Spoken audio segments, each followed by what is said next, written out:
You've planned, you've spent all this time. So the last thing you want to do is have to worry about this and putting all these details together, because you just want to be able to like relax and sip on that champagne and enjoy these moments with your family.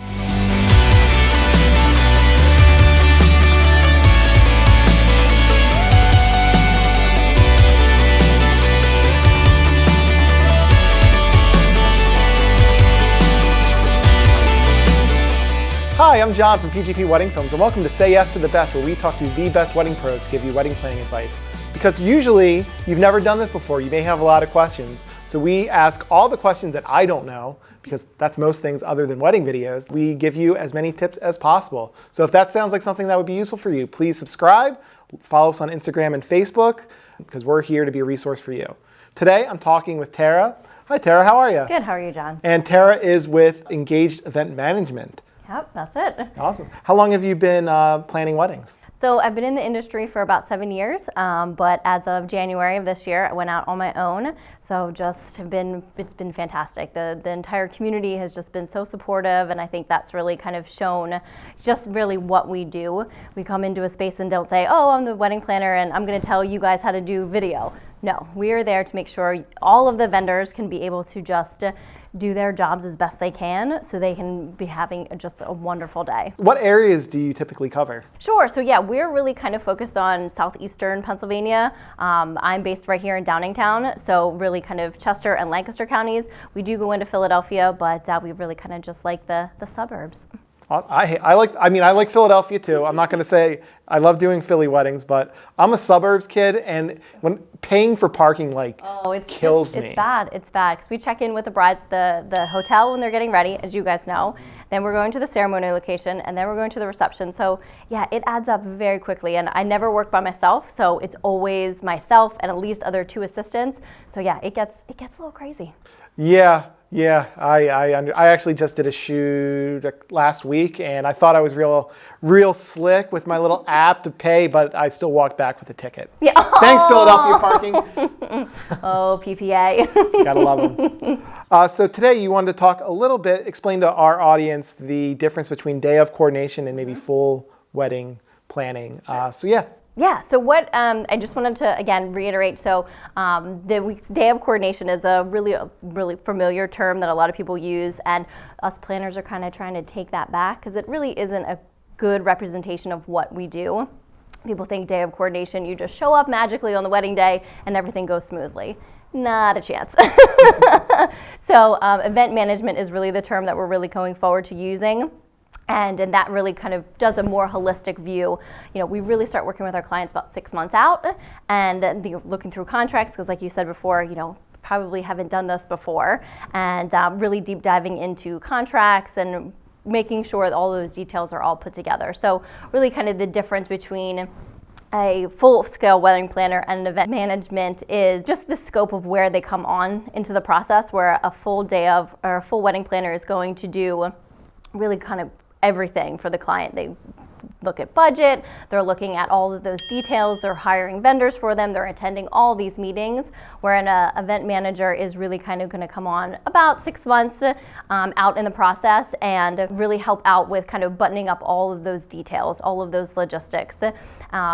Clients, especially my clients, really have loved the planning process up until this point, and then they realize, oh my goodness, the last thing that they're going to want to do is be that person on that wedding day, realizing, okay, where is transportation going? Has my cake arrived yet? So that's where they get to hand all the binder of stuff and logistics over to us, and we kind of button up all the details and really allow them to be present and just love and enjoy their day. Yeah, no, I love weddings where there is a planner there, because, like you said, it's about being present. You don't want to be the one worrying about, are the guests getting here? Is the cake here? What's, X, Y, and Z? That's going to take away from what's really important while you're there, which is having that ceremony, having that experience. So exactly, and that's where I feel like we've come a long way. Even the past 7 years from when I started, we had to really kind of convince and educate people on what these event managers were doing. Nowadays it's like, oh, I was at this wedding and I was a bridesmaid, or I was this and it was horrible, we need you. So it's come a long way, and people are starting to understand really what we do and how we make their lives a whole heck of a lot easier. From the very beginning, checking in with hair and makeup, to all the way at the very end, all of my staff and myself stay to clean up, to pack up, to make sure you can go on your honeymoon and knowing that all that wedding stuff is all there and you haven't forgotten anything. So how can a couple kind of determine if maybe full event planning or day, not what used to be called day of coordination Exactly. is what's right for them? Sure. So I think it's whenever the couple gets engaged, if they really kind of balk at the idea of like, I have to do all this work, I have to find all my vendors, I don't have time for this, that's when a full-scale wedding planner is going to come in to be a really good asset for them. But on the other hand, if the couple gets engaged and they're like, oh, I can't wait to just, hire my vendors and really kind of make this all these details and do a lot of DIY stuff, that's when an event manager is going to come in, because they've loved doing all that stuff into a certain point, and then like I said, they realize that, okay, I don't want to be able to like put my centerpieces together or set up this big huge family photo display. That's where an event manager is going to come in and really kind of bring it all together and make sure their day is executed and their vision is executed for their day. I have had a wedding where like I walked in to start filming and the bride is there when she was supposed to be like doing makeup and she's stuffing vases and it's not where you want to be. Not at all. Not at all. I mean, you've spent all this time, and majority of it is good time is money. So the last thing you want to do is have to worry about this and putting all these details together, because you just want to be able to like relax and sip on that champagne and enjoy these moments with your family, because the day, as everyone tells you, as our clients, the day goes really fast, and they're like, oh yeah, it will, but it really, really does. Absolutely. So what about when a venue or another vendor has, quote unquote, a coordinator? Is that enough, or is that something completely different? Sure, and that is a super fantastic question. I'm so happy that you asked that. We, again, like I said before, we kind of are a team.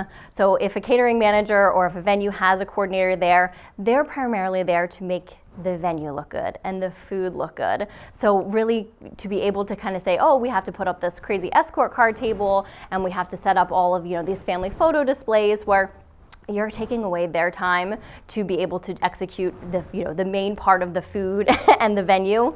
We're kind of like wedding insurance a little bit. So you've planned all of this day, you've put in for time and effort. We're there to make sure everything is executed just how you envisioned it. So we're really kind of handshaking with all of the vendors. And again, we're going to hopefully make them look good. They're going to make us look good. Everything will just flow and smoothly throughout the day, with everyone having worked so well together. So I'm never going to come into a space, and my team are going to come into a space and tell you how to do your job. We're going to hopefully make your job a little bit easier. It's so important that you want to have all of your vendors working together and moving towards a common goal, because that's what it should be. We should all be working for the couple. Exactly. And that's where that day of coordination, everyone thinks that, oh, you'll just show up and make this work. I'm reaching out to the vendors for your wedding usually about 2 to 3 weeks prior to, introducing ourselves, saying like, this is the timeline that we have, incorporating their timeline into things, and really just going through all of those details so they are aware of everything, we're aware of everything. And again, if, say, a photographer has come up with a timeline, we're going to incorporate that into ours. So again, we're not just saying, okay, no, we're going to do the first look at this location at this time. They know best. So we're going to be able to be making sure all of those details are all sussed up and all ready to go, and everyone is just happy. So how does working with a couple who seem to have like a lot of ideas about the way things go differ from maybe someone who has no idea? I want a wedding. I don't know. Yeah, so we definitely get the wide scope of clients. We do certainly have a few that are just like, okay, this is the plan, and we check in with them every once in a while, because we do, usually a lot of event management clients come on about 6 months out, but for us, we have a lot of clients that are already on board for next year. So I'm checking in with them, and a lot of them are just totally hands off, but a lot of them need a little bit more hand holding. So it is a balance. Just one of the tasks that event managers do is educate people. There's certain terminologies that are in the wedding industry that we use quite a bit, and we don't even think that people don't know what a sweetheart table is or an escort card table. So just educating the clients to be able to have those just really in-depth conversations of like, they can have a nice certain idea for something and they don't know what to call it, or just to be able to make sure everyone's on the same page. If there was like one thing you could tell every couple, make sure that if there's one thing you do this. What's the one thing every couple needs to know? Well, besides hiring an event manager, hiring a videographer. Yeah, that's also true. One thing for them to do, just to realize that the day does go really fast, but the opportunity is for you to be with your family. I mean, a lot of the times, the people that are in this room celebrating with you, it's not going to be, or it's going to be a long time until all of those amazing people are in the same room together. So just try to enjoy it. There are things that are going to come up, and there might be little things here and there, but just trying to not let it derail your day and enjoy and be present. Great, Tara, thank you so much for that. And now Tara is going to give her 5 tips that'll help you even more on your wedding day. First things is, have you eaten anything? Have you drank anything other than champagne or the alcohol that day? But it goes so far, then a little bit further is, don't eat something, don't drink something that's out of the norm, because you don't know how your body's going to react to that. So at rehearsal, if someone hands you something, or we're going to try this, don't do it, because it's just that day you're already going to be a little nervous, it's going to be a little crazy. Stick to what you know. Number 2 is something is going to happen. Even with an event manager, a wedding planner, if you don't have one, something is always bound to happen, be it a little thing, a big thing. Just try not to let it derail your day, because a lot of the times we see clients that are so stressed about certain things, getting down the aisle, there's this that happens, there's certain things that this was late, there's traffic. When we're there, are able to kind of alleviate a majority of that. But if you don't, call in the troops and make sure you're talking to your bridal party, you're talking to your parents, and most importantly, potentially your fiance. The whole reason you're getting married is to have this partner, to be able to use them as a leverage to kind of like, okay, everything's going to be okay, let's deal with this and move on. First look. Huge for the timeline.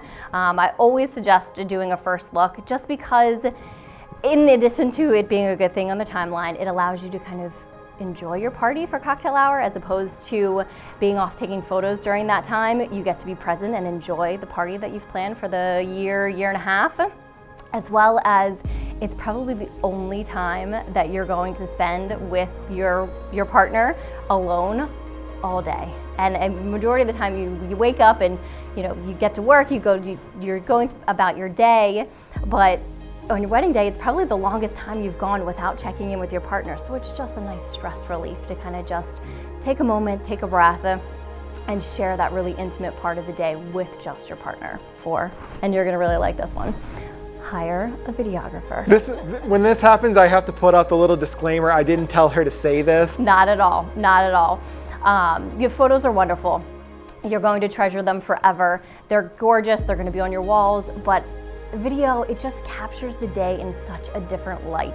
You get to see a little smirk, a little meaningful glance, a couple of laughter, just to capture all of those things. And I know personally, 7 years ago when I got married, it was videographers, and it was a different time. So our video is not the greatest, but every year on our anniversary, we bring that out and we share it with our children now. And it's just, mommy and daddy are on TV and we have a good old time. Tip number 5 is just to think about really your photo shot list. When you're sitting down with your photographer, you've hired a professional, they're going to be able to capture your first kiss, your first dance. But you want to make sure you really are thinking about the group shots that you're going to be wanting to capture, that those photographers aren't going to be able to be there or to know that your special Aunt Susie or your college girlfriend group, you want to have those shots done with. So really think about those specifics for putting those together for your photographer. Tara, thank you so much for being a part of the show. My pleasure. It was a great time. Thanks so much, John. Thank you. Again, Tara from Engage Event Management. You can follow us on Instagram, Facebook, subscribe on YouTube. We have new episodes every single week. And we are here to be a resource for you. So happy planning.